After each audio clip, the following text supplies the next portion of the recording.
Welcome back. Today is going to be a teacher vlog, and I feel like I've said this numerous times, but I have taught for 14 years, 7 in first, 5 in fourth, 2 in kinder in the same school district, and I will be beginning my 15th year of teaching in a new district and new grade level, which will be 3rd grade in a new subject, ELAR.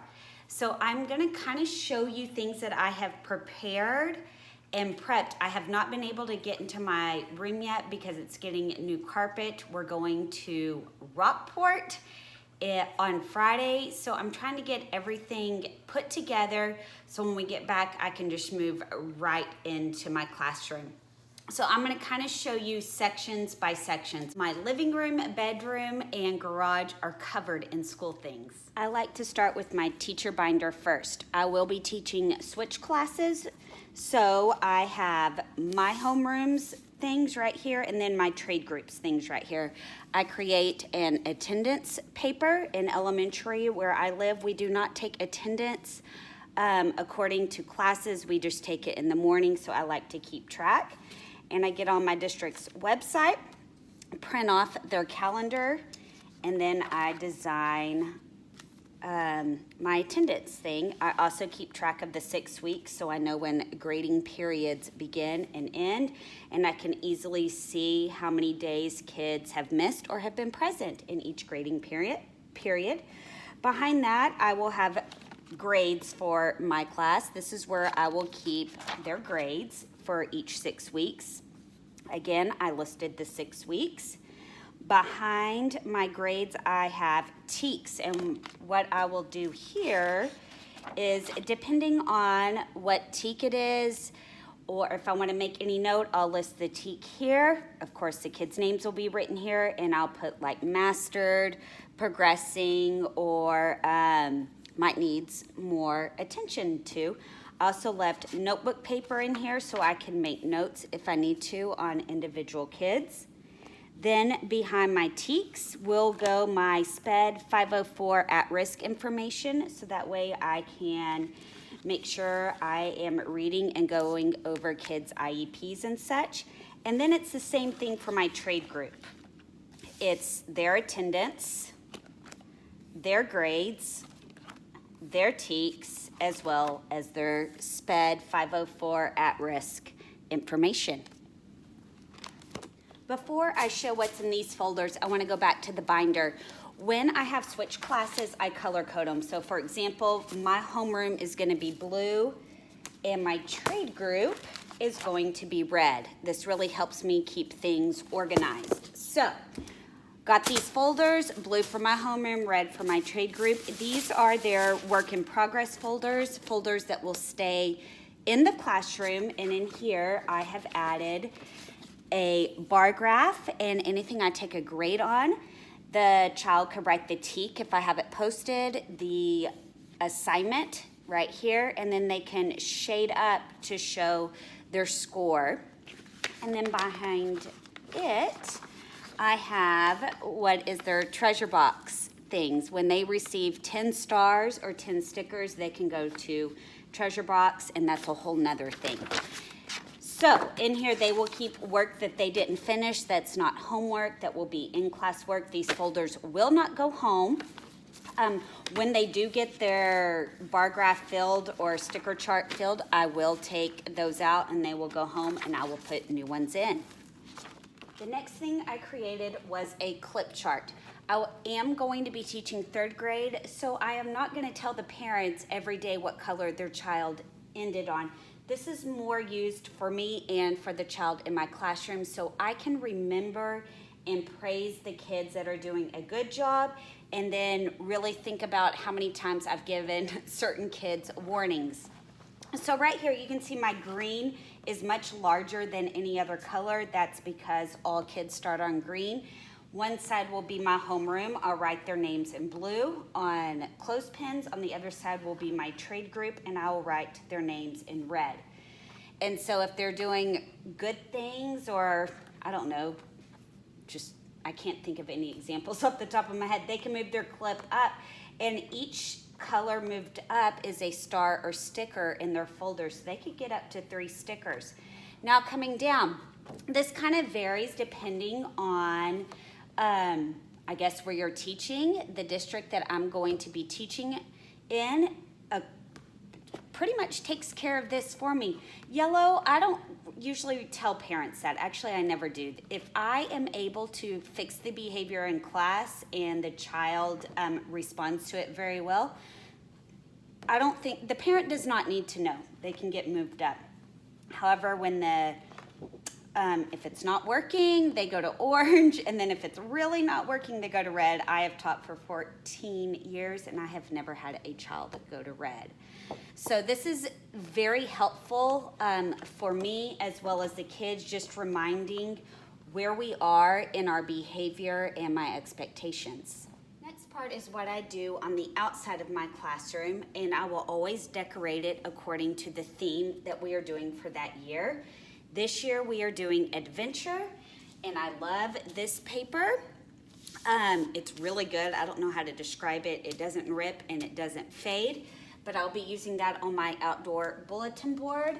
The items that I will be using for my adventure theme have not come in yet from Amazon. I printed this welcome banner off Teachers Pay Teachers. I need to add it to some string. Then I added some positive quotes as well as on greeting my students when they enter my classroom. They can give me a hug, a friendly smile, a handshake, a fist bump, or if they come up with something else, we will add to that. Next part is my whiteboard space. I ordered these decals off Etsy. It'll have my name. Today is where I'll write the date and then look what is happening today. And underneath this, I will place the teaks that we will be focusing on that day. And then I will have the days of the week listed below, and I'll put their homework assignments as well as any other important information. I got this black washi tape from Walmart, and I will use this to section off different parts. Moving to the inside of my classroom, I will have a happy birthday poster. I put it inside one of those like poster frames that you get from Walmart, and you just write on vis-a-vis. And what I'll do, since I have two different classes, I'll draw a line down the middle to separate them, and I'll write my homeroom in blue, my trade group in red. Also, something important is classroom jobs. I have a pocket chart right here. I'll have a line leader if they do that. I don't know if they do that in the new district that I am working at. Teacher assistant, supplies manager, equipment, and electrician manager. Behind these, I have a few other things. I just got to figure out what kind of jobs they typically give kids. And then on index cards, I'll write my homeroom's name in blue. My homeroom's name in blue, and my trade group names in red, and I'll store their names down here. They keep the same job for a week. It is so much easier for me, so that way I am not changing names daily. If you teach ELAR, find out what handwriting program the district uses. The one that I will be using is Zahner Blosser, if I said that the correct way. I ordered a cursive alphabet strip off Amazon, and then I printed these. I have a wonderful coworker who I have only met in my interview, but I look forward to getting to know much better in person. But she mentioned these posters of Teachers Pay Teachers. It's the letters of the alphabet with a different literary vocabulary, but there's like 62 pages, and so she'll have to help me go through that. If you teach older grades and the restrooms are outside your classroom, I suggest creating a restroom log. I have ordered a digital clock that will have obviously the time, date, day of the week. I ordered it off Amazon. It hasn't come in yet, but I always put this at my door, and I will train the kids to know how to use this. And I have homeroom written in blue because that's mine, and trade group right here in red. And so we'll start the day off, we'll open it up. So this side is my homeroom, this side is my trade group. So if a kiddo needs to go use the restroom, they'll write their name, write the time that they left, and then the time that they came back. I also, in the back, I will keep notebook paper. This is for emergency. If I cannot make more copies of this, the kids will know by now, going through all of this, how to do it. And they'll write their name, the time that they leave, and then the time that they come out. I also leave my original in this folder, and kids know, do not touch this. And my teacher assistant will check this probably each day and will let me know if I need to make more copies, and we'll pull my original out. So I have that, and in order to keep track of who leaves my classroom, because I have always told kids they do not need to tell me when they go to the bathroom, I have a boys' bathroom hand sanitizer and a girls' bathroom hand sanitizer. So if a boy needs to go to the bathroom, they will place this on their desk, sign the log, go to the bathroom, come back. Hopefully they wash their hands in the bathroom, and then they will use a squirt of hand sanitizer, put it back on the little table. I will also include some greenery. I think that this makes a very nice touch, as well as a Kleenex box. I have taught 1st, 4th, and kinder, and will be teaching 3rd grade, and I have learned that no matter how old they are or what grade they are in, supplies get lost in the classroom. So anything that a kid finds and they're like, I don't know who this belongs to, they put it in the I'm lost bucket. And if a kiddo realizes that they are missing something, they can go search this bucket to see if the item is in there. Okay, next thing, no matter how old kids are, they love pointers and slap-its. So get you a bucket, start collecting them. I also create this, a happy face and a sad face. I used this in 4th grade for 5 years, and my kids loved it. I keep sharpened pencils. I will also have a pencil sharpener, so that way my teacher assistant can use it. If a pencil needs to be sharpened, it goes in the sad cup. Kids will not sharpen it during class to interrupt. On the back side, in this cup will go highlighters, and right here are pencil top erasers, as well as these types of erasers that kids can get if they need them. Another important thing is make sure you have a lot of dry erase boards. I had a shower board cut up from, I think it was Lowe's or Home Depot. They made all these boards. I also keep this little caddy that has towels that I bought from Dollar Tree, cut them up as erasers, and in here will go dry erase markers, so that way kids can use these during stations or during whole group time. I have used this next thing all 14 years of my teaching. It makes life very easy. Extra supplies go in here, and my supplies manager is the only one who can come to this and get supplies that kids need or are missing or have ran out of. I forgot to show this. I use these types of buckets to sort work for each day of the week. I used to keep it in file folders, but there were some things where the papers were too big and it didn't fit, so these have worked very well. I've used them for 3 years, and I think that they will do great in 3rd grade. My in-class library, this won't be there. I have used 2 folding chairs and added little, I guess, temporary seat covers to them. I have no idea if I'll have enough room.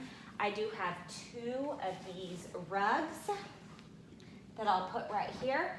I also spray painted this metal fruit basket that's heavy, and have used old Beanie Babies from my mom, because no matter how old kids are, they still love a reading buddy. I will also bring this lamp to use for extra lighting, and then I will get command hooks, hang these clipboards on the wall, so if I have an assignment in the library, kids will have easy access to something to write on. Oh, and then most importantly is my book hospital basket. If I'm working with a kiddo or a group and a kid comes across a book in our classroom library that's ripped or torn, they do not need to tell me. They can come get a sticky note, write what they found was wrong with it, place that sticky note on the book, and then place it in the book hospital. Now Now to my reading table. I have these crates with seat covers that my husband made with tabs that can easily be lifted. And in here I have a dry erase board. I will also have activities that the kids are working on. Then I purchased these giant self-adhesive circles for kids to write on with dry erase markers at the reading table. I also have these buckets, which I got from Dollar Tree, and I color-coded them for different levels of reading groups that I will be working with, and I can add their little assignments or projects in them. I will also have this caddy, marker board, and plastic drawers next to my reading table. In my caddy will be dry erase markers, pencils, and items. I also have timers for certain minutes. I also have slinkies for stretching outwards. This is my dry erase marker board. In here I have erasers for the marker boards. Down here I have 2 boxes of pointers for reading. Drink stir mixes make a great pointer, as well as these witch's fingers. My kids love these. They loved them in 4th grade too. I have 2 boxes of those. Here are just a few decor items I have purchased. I love the sound of trickling water, so I bought this little fountain. I'll add rocks when I get to my classroom, and I'm thinking about putting this in my library. I just think it's a peaceful sound. I also love plants. I wish I could keep them alive, but because I can't, I purchased faux plants. I got 2 of these, and I think I have built-in shelves that I plan on using these for decor. I am gonna go ahead and end the vlog here. I still have a ton of other things, but I hope to create a vlog as I'm setting up my new classroom. If you haven't already, please subscribe, and we'll see y'all later. Bye.